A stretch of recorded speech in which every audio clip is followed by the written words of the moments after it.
name is Lindsay Brimmer, and I serve as an AmeriCorps member with Conservation Nebraska, which is who is hosting this webinar. Conservation Nebraska is a nonprofit organization that protects our state's natural legacy by educating the public, by supporting our communities and increasing civic engagement. And they do this through education, advocacy, and organizing. This event is an extension of that education branch. So, a little info just so everybody knows. Throughout this event, you are muted and your videos turned off.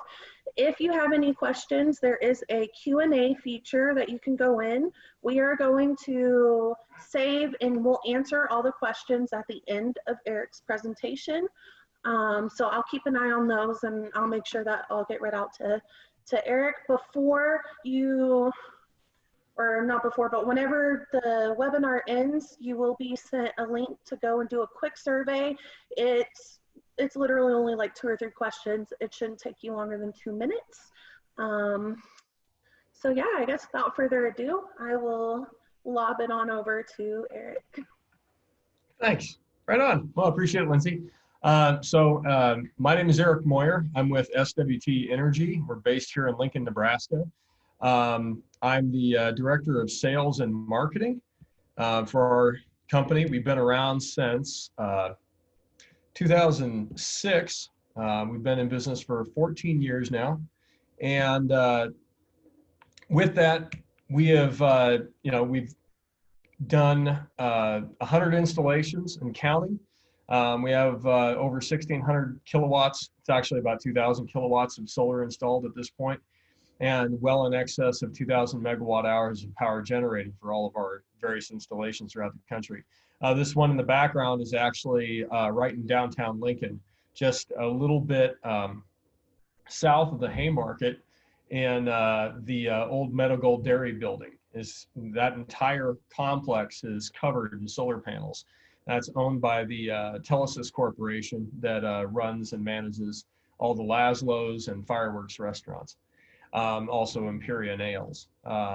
So our company, we specialize in photovoltaic system design, installation, monitoring. We do energy audits, thermal, solar, hot water systems, and those have come a long way over the years. They used to be, those big coffin-looking things that would be on somebody's roof, standing up kind of high and facing south. Now they're just a sleek black panel, and all of the water lines and everything are just totally hidden. They're actually pretty cool.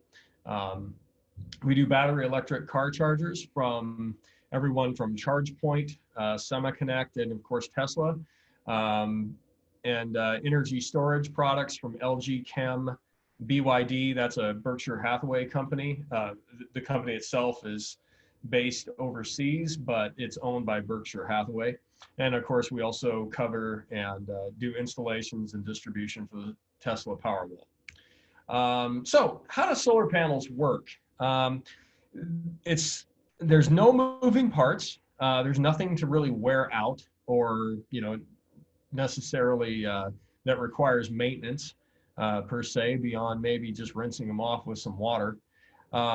There's essentially an electron flow that takes place and a barrier, or it's referred to in this diagram as a junction. But there's 2 layers of silicon, an N-type, neutral, and a P-type, positive. And what we're essentially trying to do when sun hits a silicon panel, silicon has a tendency to give off electrons, getting into the chemistry of it. And the photons from the sun, when they come into contact with silicon, the silicon releases electrons. If there is a barrier from the front side to the back side of the panel, it allows an electron flow to pass through it to a load, represented by the light bulb in this diagram. And then that current makes a closed loop back to the panel. There's actually an inverter in between this process. But this is an oversimplified diagram, essentially showing how a solar panel is able to generate electricity. No moving parts and no maintenance required. It just does what it does. As long as there are photons hitting it, it produces power. So I mentioned inverters. Now, the energy produced by a solar panel is direct current, DC current, like you have in your car. or a flashlight battery. Those are all DC current with a positive and a negative. In order to use that for household consumption to power any of the appliances you have, as well as the lights that are all alternating current, you need to make use of an inverter. On the right here, you have an SMA Sunny High Power Inverter, and that's a string type inverter, typically used for large scale commercial installations, for agriculture, or like on acreages. Anytime you have a large ground mounted solar panel array, you route all of those panels through a string inverter, which inverts all of the production from the entire array at one point, and then feeds that into various different loads or directly to the grid, whichever sort of arrangement you've worked out with your utility. The two components on the bottom left corner of the screen are actually what are called micro inverters. Micro inverters do the exact same thing, but they're mounted either one on each panel, or we mount them, two to four per panel, depending on the type of system, the rating of the panels, how much wattage they would produce. That can affect which inverter is selected. But essentially, microinverters mount onto the roof directly beneath the solar panel. And the solar panels themselves, as well as these inverters, are mounted on aluminum rails, which are then attached to L feet, little L brackets, little L-shaped brackets that stand everything off of your roof by 4 inches. Now, we do this not because we think solar panels look better if they're not flat against your roof, but because they need adequate airflow behind them in order to prevent them from getting too hot. And that in turn improves the efficiency of the panel. Now on the top left, we have a monitor. This particular one that's in the photo is from Chilicon Power Systems. They're a company that's based here in the US. They do all of their manufacturing and operations and sales out of California, where they're located. And that touchscreen device mounts to your wall. It can either plug into a wall outlet, or it can be hardwired into a junction box. And what that device does then is it provides real-time monitoring of what each microinverter on the roof is doing and what each individual solar panel is able to produce. And then it also creates this nice little chart in the bottom right-hand corner of that screen that shows you exactly what your consumption profile is like throughout the course of the day, the week, the month, what have you. And of course, all the monitoring, whether it's through Chilicon Power Systems, Enphase, AP Systems, or SMA, all of it is available online. So you can simply log in to, through any device. You don't even need a special app. You just go to their website and log in, and you can see what your production is from your solar array in real time. And it's possible to do that with every one of our installations. That's how we're able to keep tabs on how well a system is performing, and also if there's any outage or any service issues that need to be attended to. So we kind of cover how solar panels work. Inverters are necessary to convert the DC current from the panels directly into AC current to be consumed by your house. But how does it work when it connects to the web, or not to the web, to the grid? So in essence, your house is connected to the grid, drawing electricity from the grid, and everything's hunky-dory, and that's the way a normal house works. When you add solar to the equation, essentially what you do is you send the energy, the direct current energy from the solar panels into an inverter. That inverter then goes to the house to power whatever loads are present, and then any excess energy that is produced by the panels that the house does not consume goes directly into what's called a bidirectional meter. Typical electric meters on most people's houses are only read in one direction. So if you install solar panels and you don't let your utility know, any excess energy will actually count against you rather than for you. So you always want to make your utility well aware that you are installing solar panels, or there's a possibility that it could be a problem for you down the road, and ending up costing you money instead of saving you money. So a bidirectional meter reads the energy coming in as well as the energy going out. Any excess energy goes back to the grid, where it is not necessarily transported hither and yon, but is actually consumed by other houses and your neighbors basically nearby, whatever loads they have, that additional energy is going into the grid and essentially helping to supplement the consumption for those properties. So here's a few examples of residential installations. You notice that the panels stand off of the roof just a little bit, and that's on average, it's about 4 inches. That's what we shoot for on every installation, is just 4 inches of standoff height. That creates a Venturi effect that allows the wind blowing over the roof to essentially pull air up through the panels, cooling them from the backside, because these things, obviously, they're in direct sunlight, they get kind of warm. Talked a little bit about net metering. Now I'll talk a little bit about the interconnection. And the interconnection is essentially the agreement between you and the utility of how they're going to manage and compensate you for any excess energy that goes back to the grid, and how they're going to manage and resolve any sort of net difference in the amount of energy you produce versus what you consume. So for the typical residence or commercial property with a system 25 kilowatts or smaller, throughout the state of Nebraska, we have a law that essentially mandates that it's net metered. And what net metering is pretty straightforward. It's in the name. It's the net. So it is the difference between the production of energy and the consumption of energy equals your net. And the net is then compared to your bill and reconciled at the end of each month, typically. Some utilities, when it comes to like irrigation, they might reconcile the bill on a quarterly basis, seasonal basis, annual basis, but usually it's month to month. Small power producers are a totally different animal. So like with net metering, all the power produced is then has an opportunity to be consumed by loads that are essentially on the building or on the farm place where the solar has been installed. For a small power producer, it's totally different. You're a producer of power, and as such, everything that you produce goes straight back to the grid. But never fear, you're still compensated for that.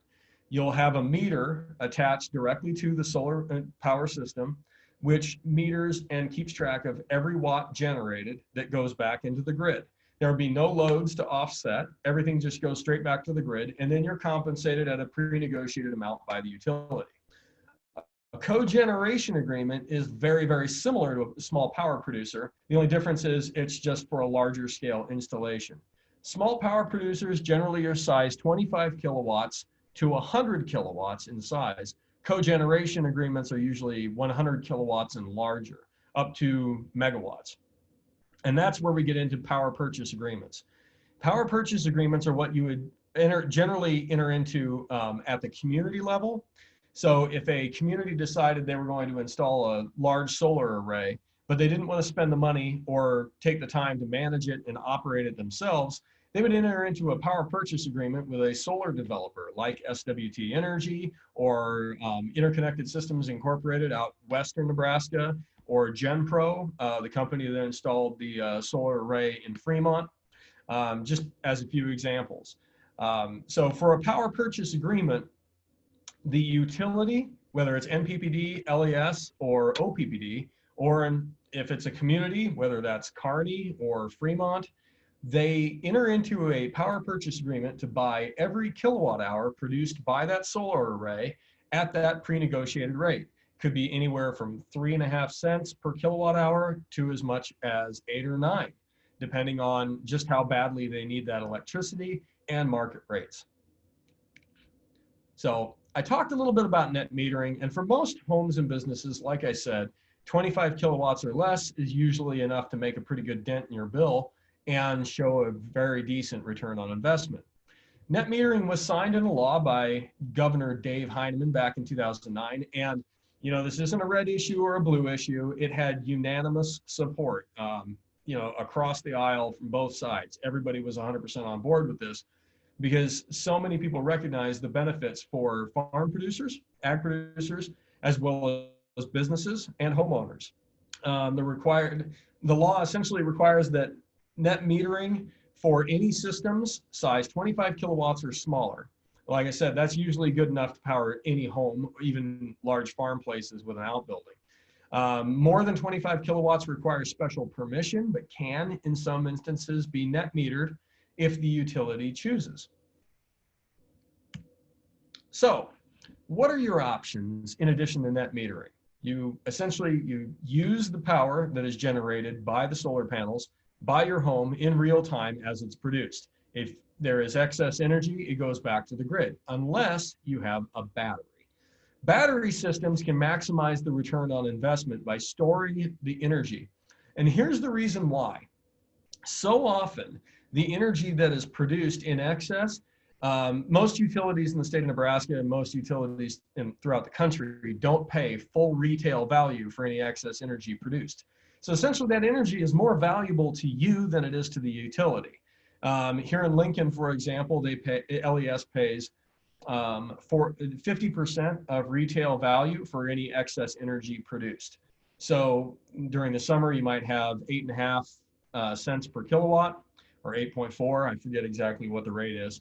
But any excess energy pays back at only 4.2 cents per kilowatt hour. So that energy is more valuable to you by a value of about 4 cents per kilowatt hour if you store it in a battery to consume it at night. It also provides resiliency if the grid goes down. A lot of good things about that. And whether it's an LG Chem battery or it's one from BYD or Tesla, they all pretty much function the same way and provide a level of off-grid redundancy. So essentially the grid goes out, your power stays on. And they also provide battery storage of energy so that that solar energy isn't sent back to the grid necessarily. Instead, you can hold on to it and consume it at night, powering your home through the evening hours. These are a few examples of commercial installations that we've done. The one on the top left is the same picture from earlier, or a different angle of the same installation from earlier. That is the Medical Dairy building down in the South Haymarket, now owned by Telesis Corporation, affectionately referred to as the Dairy House. On the top right, that's an installation up in Minnesota. And then the bottom there is Dual Dynamics out in way north, extreme north Lincoln. For commercial installations, oftentimes, like for a flat roof, we'll use what's called a ballasted roof mount system. They're ideally suited to membrane roofs. They also work for gravel roofs as well. But anytime you have essentially like a flat roof surface, you can set these things down. And though it's only held down by ballast blocks, they're still rated to straight line winds in excess of 110 miles per hour. So they can really take a licking. Then moving on to municipal scale projects, similar to like the community scale project that's like outside Fremont, or the one just west of Lincoln here. They use a pile driven system where posts are driven anywhere from 8 to 6, usually it's over 8 to 10 feet into the ground, and then this static racking is mounted on them. Sometimes they'll have a tilt that'll pivot from east to west to maximize production. That can sometimes yield anywhere from 25 to 40% more power. So neat things that you can do with a community scale project. And once you get into economies of scale, for a municipal scale solar power project, the cost per watt installed, which is kind of industry jargon for the expense based on the total cost of materials versus the capacity, gets really low, and the return on investment gets really good. So for community solar projects, I already mentioned kind of like the PPA agreement or power purchase agreement. But in essence, power providers partner with communities to determine the best relationship, whether it's a turnkey system that's owned by the city and they get every watt produced and that goes to power all of the various different loads within a town, or it's a power purchase agreement where the utility or the community is buying all of the power being generated, and then a third-party contractor or developer like SWT owns that array and operates and maintains it. These systems are really built tough, to say the least. I mean, ground-rated wind loads of like 90 miles per hour, roof-mounted wind loads in excess of 110 to 120. We have some equipment that's rated up to 150 mile an hour straight line winds. The panels themselves are hail resistant. The glass top sheet is anywhere from 1/4 to 3/8 inch thick, depending on the manufacturer. There's a extruded aluminum perimeter frame that goes around each panel to give it additional strength and stability. And the standard in the industry for just about all component warranties is 25 years. And that's just the production warranty. The components themselves can have a warranty ranging anywhere from 10 to 25 years against any defects. But a 25-year production warranty guarantees that they will produce their up to 85% of the rated capacity of the panel for up to 25 years. So these systems, once installed, last a very, very long time, which, you know, makes a lot of sense considering there's no moving parts, nothing to wear out, and there isn't really anything to service or maintain. So I talked a little bit about residential battery systems.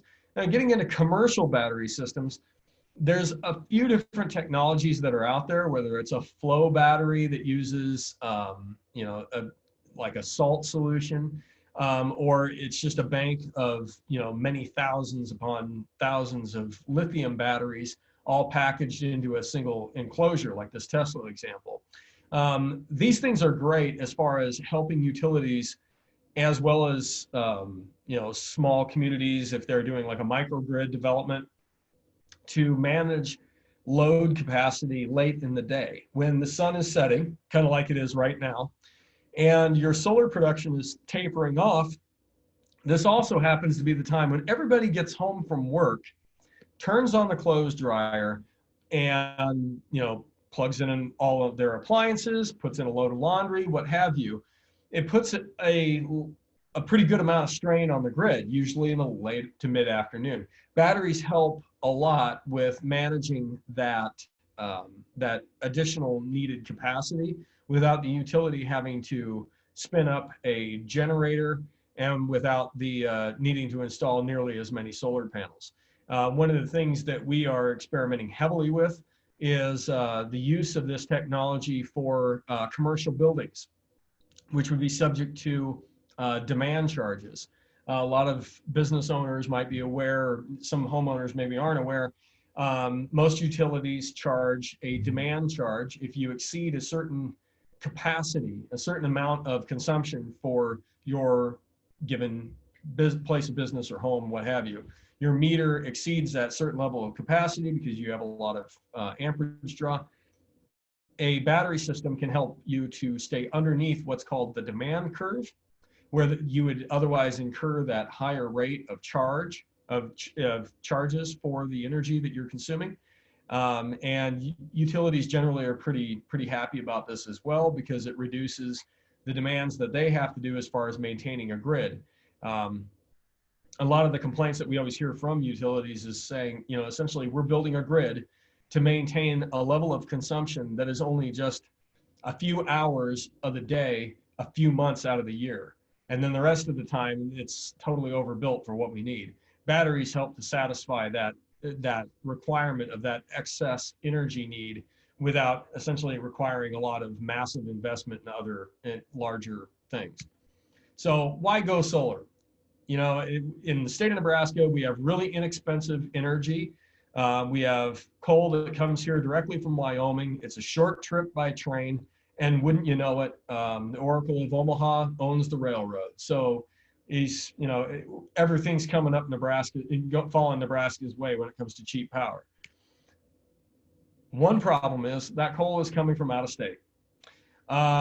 We have no oil here. We have no natural gas. We have no coal in the state of Nebraska. We don't have any of those resources here. So they always have to be transferred in.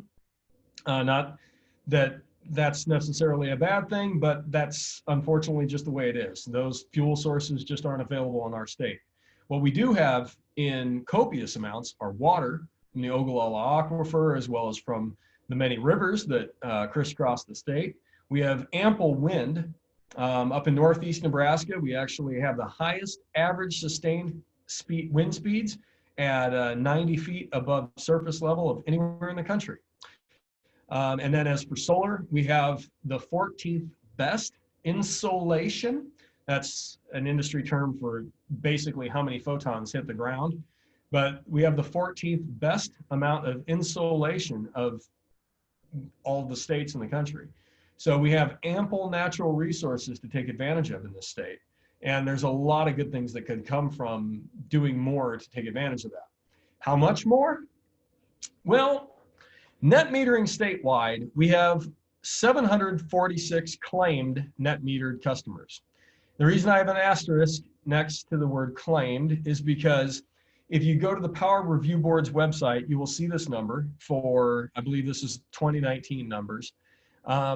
And the numbers, if you total up all of the communities that have, and all of the utilities that have registered how many solar customers are net metered, the number actually comes out to be a little bit different. And it looks like some of those numbers might actually be getting counted twice, because some of the small utilities might have people interconnected, but those interconnect agreements are through NPPD. So the small utility counts them, as does NPPD. So that number might be a little bit vague. But at the very least, I mean, the point being, we've got a pretty good amount. So we have 64 utilities out of 161. What that stat basically means is, out of 161 utilities, only 64 do not have net metered customers. So the proliferation of this statewide is really good. There's a lot of solar. There's still 64 utilities that don't have anyone net metered with an interconnected solar power system. But I'm sure that number is going to change as time goes on and more of these systems come online throughout the state. Like I said, we're the 14th best state in the country for solar potential. And really, that's year round. Our production does drop off a little bit in the winter months, but for the most part, we have good solar. We have good solar resources throughout the year. It's only a few days and weeks out of January, February, and December where you might have a string of 5 to 7 days in a row where it's really gloomy and cloudy, or there could be snow on the panels, what have you, that would put a dent in production. But otherwise, even in low light, there's still sunlight hitting the ground and still sunlight hitting those panels. And if there's photons hitting the panels, they are producing electrons, which in turn produce electricity. Now, the 45th ranked in the US according to SEIA. This is not a good number. We are 45th, despite all of the good things that Nebraska has going for it in terms of adoption of this technology, and 746 claimed net metered customers. We're still 45th in the country as far as deployment and total capacity. That's really low. So there's only 5 states in the country that are worse, and 2 of them don't allow net metering. So we could be doing more, but there are good things. There's always good things to look at in these numbers as well. In terms of Nebraska jobs for solar, who does this actually employ? Well, a typical residential system employs about 20 people. Now, it doesn't mean you have 20 people on your roof attaching panels or transporting them or what have you, but you will have transportation. You will have trucks, driving, and warehouse personnel putting together these orders to ship them to an installer in Nebraska to put together. You will have engineering that is required in any commercial rooftop. So an engineer as well as their assistant and what have you. You have a number of individuals from the utility and linemen that have to come out and change out the meter, as well as perform what's called a witness test to ensure that the system works as designed. And then, of course, our installation staff. Typically, we'll have anywhere from 3 to 4 guys on a project, including myself or my partner, Randy Chantel, to install a system on a typical home. Commercial installations require more people, anywhere from 20 to 50. Again, there's anywhere from 4 to 10 actually working on the roof, but every one of these projects touches a lot of hands before it makes its way to a rooftop. And those are all jobs that are local. And those are all jobs that, that pay decent and do a good thing for the economy. So I'd like to thank everybody for, logging on in this kind of strange and different time that we live in.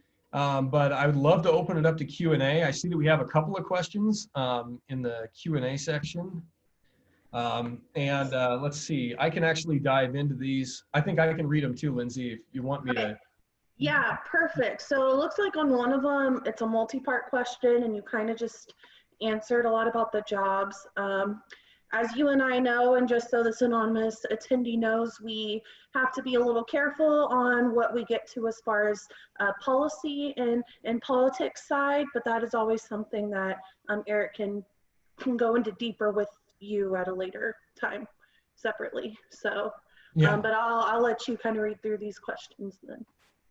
Yeah, absolutely. And I don't know if you can see my face now or not, but Yeah. I find that helps when doing Q&A. Otherwise, things can sometimes get misconstrued. But anyway, okay. So Pat asked, do solar panels always have to be on the south side of a building? That's a great question. No, they do not. Many installations that we do are both east and west facing. So if you don't have a south facing roof, that's not a big deal. We can easily just put them on the east and west side. And as long as you're not, the view, the sight line isn't impeded by any shading issues to the south, an east-west installation will work great in the state of Nebraska. It works just fine. So yeah, and sometimes we'll even do a combination of west and south facing for various different reasons. One of the good things in Lincoln, Nebraska, they're the only utility in the state that provides an incentive for installation, and that's in addition to the federal tax credit, which everybody obviously validates and supports. But in Lincoln, they'll pay $375 for per kilowatt of south-facing solar installed, and $475 per kilowatt of west-facing solar. And the reason being is it provides production at the end of the day, right when people are coming home from work. You know, I talked about that demand curve coming up just as the solar is tapering off. So if the solar is installed west facing, it produces better and longer late in the day, and LES pays a little bit more for that capacity. So it's a great question.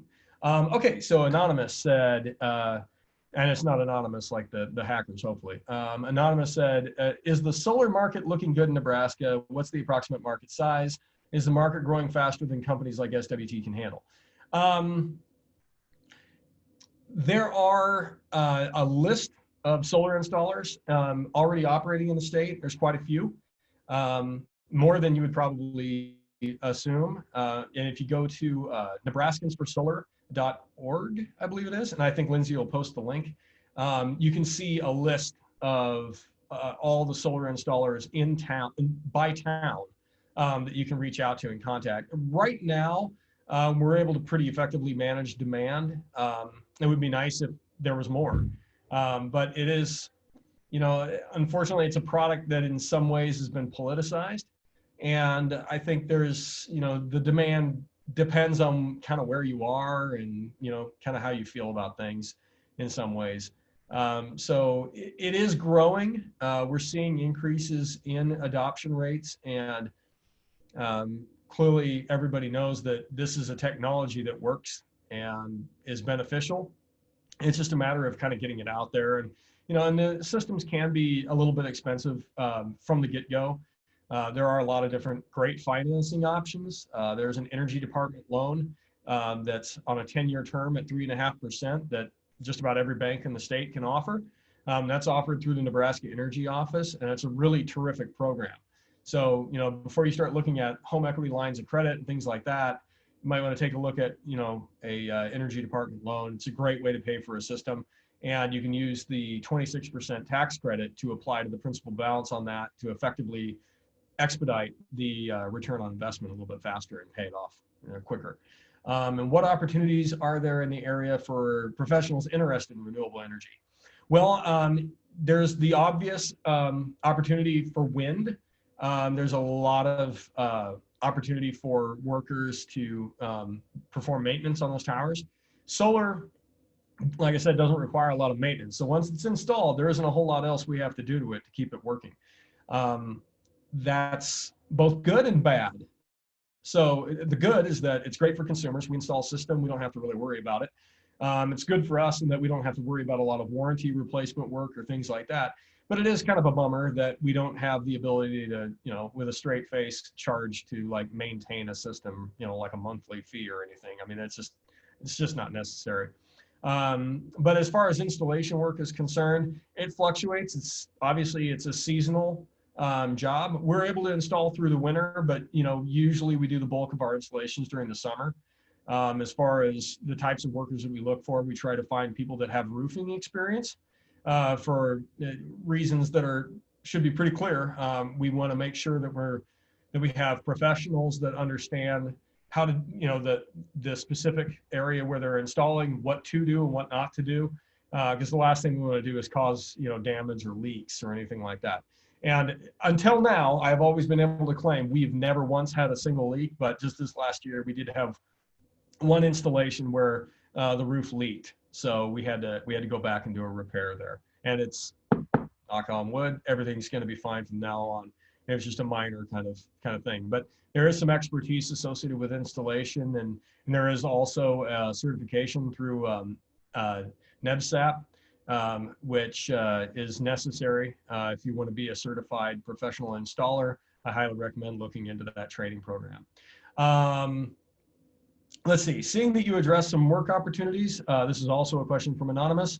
Are there any major gaps in skill sets available for talent? Yeah, one of the areas that would be, that is something we're always looking for is actually salespeople.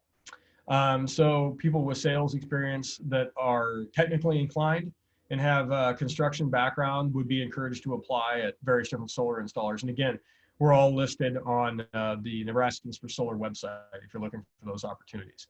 Hannah asked, as someone who is new to learning about conservation energy, why has solar and or wind energy not been more widespread in Nebraska beforehand if the conditions are good for it or perfect for it, as she says? Well, like I said, it's kind of, I think a lot of it is that it's been politicized, unfortunately. Wind in particular, solar not as much, but wind in particular has been highly politicized in our state, which is unfortunate. And don't get me wrong, there's an aesthetic aspect to it. I think solar panels look beautiful. I love the way they look on houses. I think it's modern and sleek.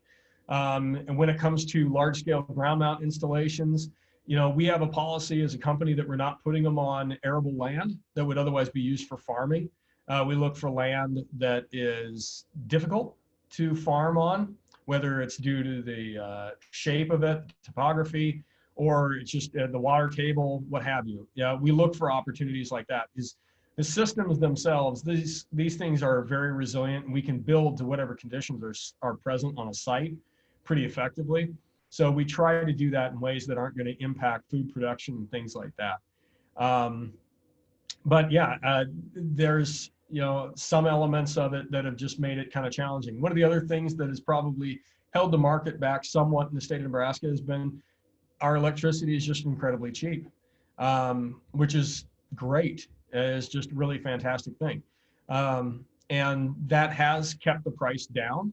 Some of the interconnect agreements with utilities have been less than advantageous depending on what market you're in. That too can sometimes be a factor.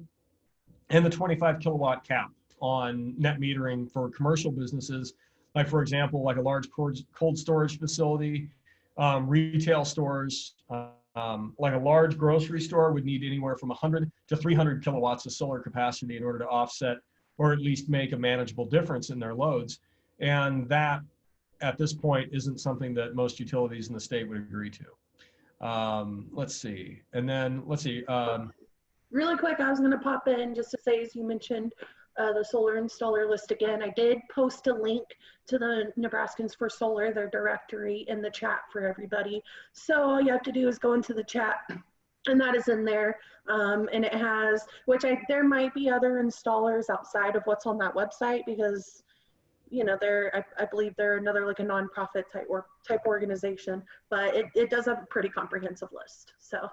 Sorry to kind of jump in there. No, I appreciate it. Yeah, and that information is available there, and you can also reach out to them. Primary point of contact with that organization is a woman by the name of Helen Deffenbacher, and she's been there. She established the Nebraskans for Solar website and organization a while back, and they're going strong. They hold events in Omaha and Lincoln, and also at the State Fair, which I don't know if we're having this year due to the COVID. I know Iowa just canceled theirs, unfortunately. So there's opportunities to learn about solar beyond just this webinar. And if you have additional questions that we don't have time to get to, you can always contact me directly after the fact. I'm always happy to chat. And speaking of that, let's jump into another question from Kaylee. Do batteries also have a 25-year lifespan? No, they do not. Most battery systems can be projected to last, I would say, at least 10 years. But it's hard to predict. That technology is pretty doggone new. The warranties and all the projections on the equipment and the minimum number of charge cycles projected is in the range of 10 years. And that's a day-night cycle. That's assuming you charge it during the day, discharge at night, and you do that every day for 10 years. The battery is warranted to last for that, at least that long. That is the case with LG Chem, Tesla Powerwalls, as well as BYD. I can't speak for other manufacturers. I know Panasonic has a high power battery system for residential, as does Generac. Those are not two brands that I carry, so I'm not really well versed in what those are all, what their warranty and terms are like, but I assume they're very competitive because it's kind of an industry standard that it's 10 years at this point. But really the batteries that are used for residential are living such an easy life compared to an electric car. And they're the exact same batteries that are used in electric vehicles or used in these home residential systems. So essentially in an electric car, you discharge a massive amount of energy to accelerate the car from zero, usually in pretty spectacular fashion if it's a Tesla. That produces a lot of wear and tear on the battery. Whereas for a residence, you have a battery of say 13.5 kilowatts in the example of a Powerwall. Well, that 13.5 kilowatts only has to power minor loads that come on and off for just short periods of time. You know, just you turn on a light, let's say there's 4 bulbs hooked to it, and it's only pulling, let's say it's, you've got like compact fluorescents that are each drawing maybe 30 watts. You've got, no more than 120 watts being pulled at any given time from a 13.5 kilowatt hour battery. That's nothing. Your refrigerator being powered, for a span of days is easily manageable with a single Powerwall. And if you go to Tesla's website, there's actually a really great tool on there where you can plug in all kinds of data based on the size of your house, your square footage, what loads you would necessarily need to back up, and then the number of Powerwalls that you might need in order to do that. But where it gets cool is it shows you how many hours of backup time without the grid or without solar you'd be able to actually maintain your home. So there's some really cool tools out there. Generac has a tool that's similar to that. If you look around at on the web, just Googling around, you can find some pretty neat tools that are out there that help predict what that consumption profile is going to look like. Okay, so for residential rooftop installations, how much consideration should be made to the age of the shingles? A lot. Because these systems are designed to last 25 years, technically more, but the warranty is just 25 years. So we project that each system should last a minimum of 25 years to 30 without too much drama. They could last longer, up to 50. So you really want to have a good roof on your house if that's the case. Now, we can always take the system off and replace the shingles and then put the system back on. That's no problem. It's a fairly straightforward process, and we do it all the time. Whenever there's storm damage or something like that, if it wipes out part of the roof, the solar has always been fine, the exception of one instance where a tree limb fell on the solar panels. That they're not impervious to tree limbs. Hail, yes. Tree limbs, no. When it comes to taking them off and putting them back on to do roofing, it's not a big deal, but it's generally best as a matter of practice to get that out of the way first. And if you do the roofing job as well as the solar at the same time, you can actually deduct both as a tax credit. yeah, applying the solar tax credit to the installation of both. So that's one great way to save on putting on a new roof.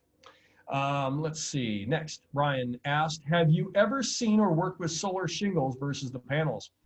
If you're familiar, are there any that are worth a recommendation? Is the ROI worth the new build or replacement?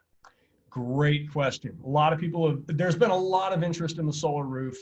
And one of the things that is, that's kind of lingering out there about the solar roof is just what that product is going to look like when it comes to market.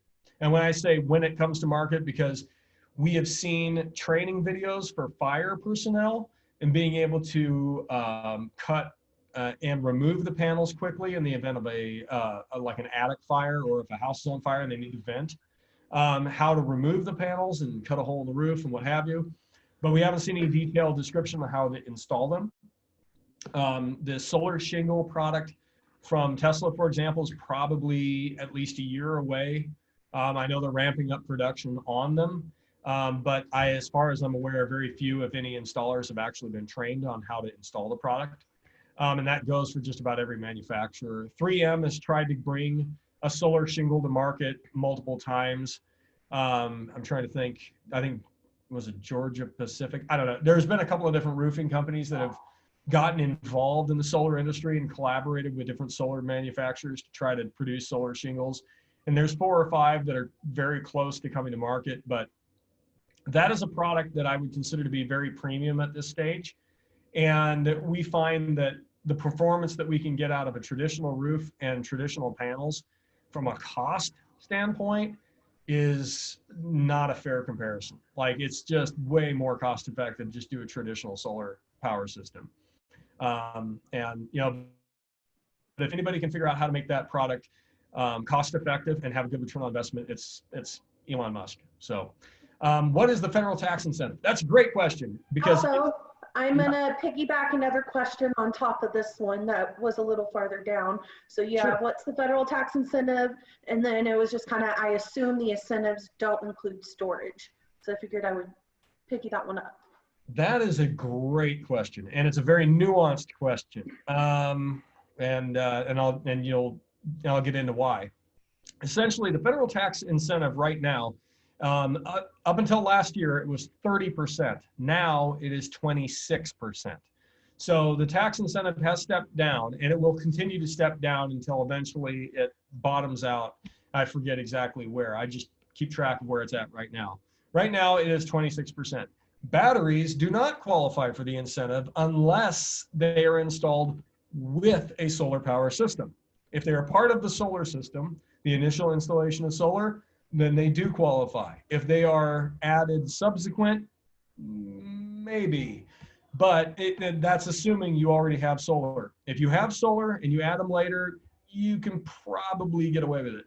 But if you don't already have solar power, or you're not installing solar at the same time, then right now, currently, it does not meet the requirements to be to be eligible for the tax incentive. So that's a great question, though. Okay, what is the break point, break-even time frame install money-wise? Really depends on the installation size, as well as your utility and the way they manage their net metering program. So like in some markets, like Lincoln, for example, I mentioned that the excess energy produced by a solar power system is paid back at 50% of retail value for excess solar not consumed by your home. So the solar is produced by the sun, the energy is converted by the inverter, and then it is consumed by your house. But any excess energy that your house doesn't consume goes back to the grid. They only pay you 50% of retail value. So obviously your payback time frame for that energy is less than the energy that you consumed. So we try to size systems a little bit under what your total consumption is going to be, so that you're maximizing that return on investment. The last thing I want to do is install way too much. The utility generally doesn't like that, and you're generally not going to like it when you see, you know, the return on investment when it's only 50% of retail value. So at full retail value, in Lincoln and Omaha, throughout the state, usually it's about 10 years. It can be shorter, could be, you know, as little as 7 in Lincoln, because of the capacity payment that LES gives you for south facing and west facing. That improves the return on investment. Yeah, usually it's around 7 to 10 years. So that's a good range to kind of look at it, is plan on about 7 to 10 years. Do homes or schools have the barriers as commercial property, referencing the cap mentioned earlier? They do. But that's at the discretion of the utility. So they might make an exception because you can net meter more than 25 kilowatts if the utility is so inclined. So for a school or a volunteer fire department or what have you, any critical infrastructure, libraries, that sort of thing, they might make an exception. It depends on your utility. And if it's your local utility, they would have the ability to make that decision on their own, and they could choose more or less depending on what they're inclined to do. And it really depends on what their load profile is like, and just how excited they are about having it connected to the grid. And one of the great ways that we found for commercial properties to benefit from solar, even though they might need more capacity than what can be installed per the net metering rules, is to combine that with a battery array. So if we combine batteries with the solar, you can maximize the return on investment, again, by ducking underneath the demand charges, significantly reducing the cost of electricity. And we're talking like 40 to 50 cents per kilowatt hour, reducing the cost of electricity. So it can make a massive difference.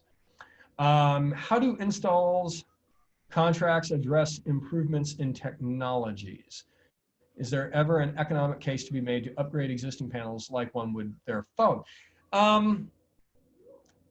Maybe, but it would have to be somebody that was a really early adopter.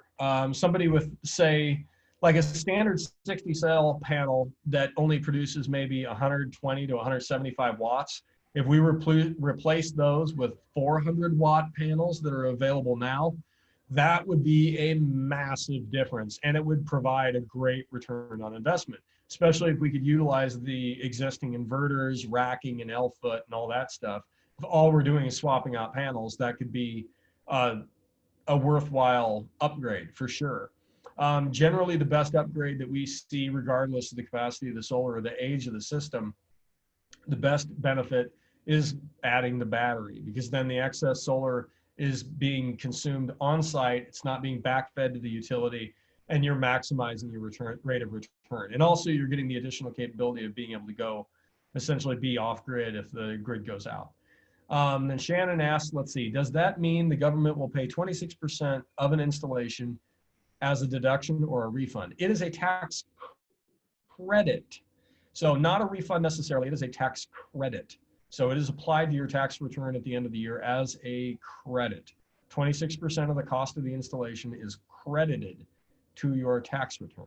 So it is a phenomenal deal and definitely worth doing. So that's just my 2 cents, but I think it's a good deal. So I want to give everyone like another 2 minutes to get any last minute questions in.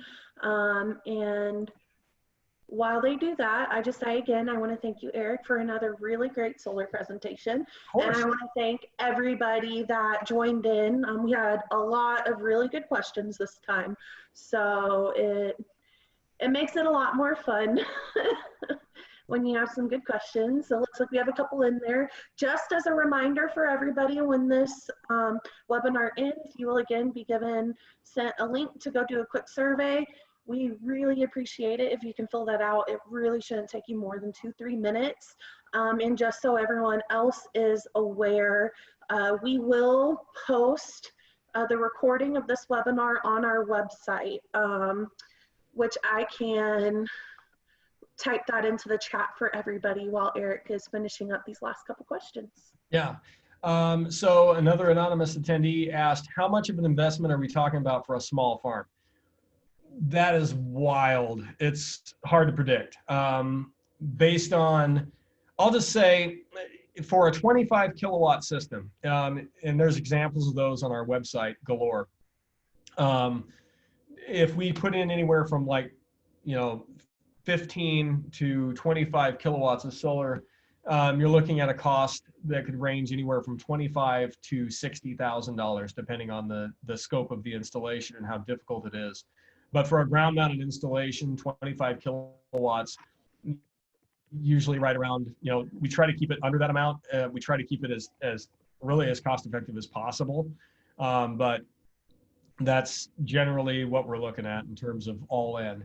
And there would be no additional cost beyond that. That is like all of the engineering, all the permits, the equipment, the panels, the inverters, the interconnect agreement with the utility, which we would put together for you. All you have to do is sign. So that's what that cost would essentially be. But it would top out at about 60,000. That's for a 25 kilowatt system. It's rarely more than that, usually less. Are there plans for end of life for these systems? Yes, they are 100% recyclable, 100%. But for the most part, they're mostly recyclable. The panels themselves, the individual cells are made of silicon. The conductors are not actually lead, they're silver. And definitely worth recycling, so they are recycled. The frames are aluminum, so they're very, very recyclable. And the top sheet is glass, which is also recyclable. The only thing that's not recyclable in a solar panel is what's called the back sheet. The back sheet is this thin film of vinyl that is over the back of the panel that provides protection for the what are called bus bars, which are the individual like silver strings that you see through the panel that are made out of silver usually. So those are typically, that back sheet made out of vinyl, that wouldn't be recyclable, but every other part of it would be. And then the inverters themselves, they're usually an aluminum housing. There's a circuit board in there, but all of the copper and everything that's in that, and any of the electrodes, what have you, all that stuff would be recyclable. So yeah, as far as end of life, there's actually companies that specialize in dismantling and recycling panels, yeah, it's actually kind of lucrative for those recycling companies, I might add. So they can get a lot of good material out of those. Let's see, another anonymous question: will you or the same companies handle those end of life plans? It really. We typically don't, because, well, I mean, our company has been around for 14 years, so we haven't had to recycle any systems. And when we have had equipment that has failed, if we have like warranty repair or replacement, we send it back to the manufacturer. And what they do with it, I presume they're recycling them after they review whatever equipment, whatever caused the failure. And it's rare. I mean, I'm talking like maybe 5 to 10 panels in like a 5-year period, maybe one a year will have a manufacturing defect, but manufacturers like to have us send those back to them. So we don't put them in a landfill. We usually have to ship them back.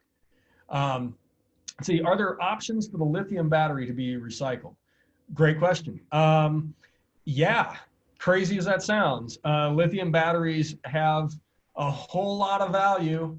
And you might have a home battery. Like I said, the home battery backups very rarely die. A lot of home battery backup systems could be made out of recycled batteries in electric vehicles.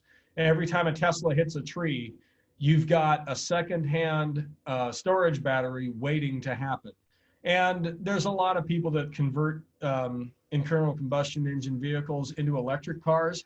And the batteries, in some cases, are worth almost as much as are worth more than the wrecked car. So, like a wrecked Tesla is worth maybe 10 or 15,000, but the battery is worth 17. So there's a lot of value for them. So the batteries themselves, are they recycled like broken down component wise and then made into a new battery? Not so much. Usually the batteries are repurposed. They're just way too valuable to throw away. So at least for the time being, that's certainly the case. So as a conservationist, reusing is just as good. So yeah, this is great. Yeah, in a lot of ways it's better because you're not using the additional resources necessary to break a product down, and instead you're able to repurpose it. That's generally in my opinion, it's always been a better way to go, is find another use for it. So, yeah. All right, well, that looks like we made it through the questions. Again, one more last thank you, especially to you, Eric. It looks like we got a couple comments in the chat as well, Oh, wow. Yeah. as a thank you to you. So, and also, of course, thank you to all the participants. It's your wonderful questions and activity that really make these events great. So yeah, we are going to call this a night. I hope everybody learned something a little new. I have, and I have heard Eric speak about this 3 times, and I'm still learning. So, Yay. Oh, well, all thanks, right. everybody. Yeah, It's thank been, you again, everyone. yeah, always fun. Thanks a lot.